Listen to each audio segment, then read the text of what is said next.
Welcome to TV triple nine news. Nizamabad జిల్లా Armoor municipality టౌన్లోని Shri Bhashita పాఠశాలలో freshers day వేడుకలు వైభవంగా నిర్వహించారు. ఈ వేడుకల్లో మొదటి భాగంగా ఉదయం 10 గంటల నుండి మధ్యాహ్నం 1 గంట వరకు విద్యార్థుల నృత్యాలతో కొత్తగా చేరిన విద్యార్థులకు ఈ కార్యక్రమంలో పాఠశాల కరెస్పాండెంట్ పోలుపల్లి సుందర్ స్వాగతం పలికారు.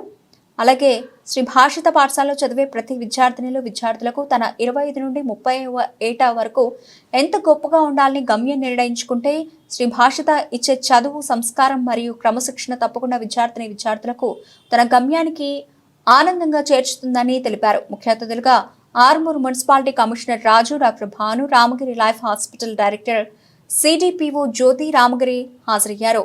అలాగే పాఠశాల వారి ఆశయాలకు అనుకూలంగా విద్యార్థులు తయారు చేస్తూ 19 సంవత్సరాలు పూర్తి చేసుకుని 20వ సంవత్సరంలో అడుగు పెడుతున్నందుకు ఆర్మూర్ మున్సిపాలిటీ కమిషనర్ రాజు అభినందనలు తెలియజేశారు.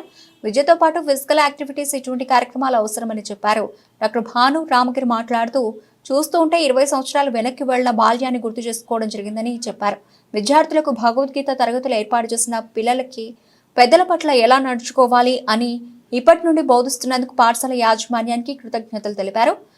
పాఠశాల కరెస్పాండెంట్ పోలుపల్లి సుందర్ మాట్లాడుతూ ఈ సోపాన కార్యక్రమం విద్యార్థులకు తన గమ్యాన్ని రోజు గుర్తు చేయాలని పాఠశాలకు సహకరిస్తున్న తల్లిదండ్రులకు ధన్యవాదాలు తెలియజేశారు.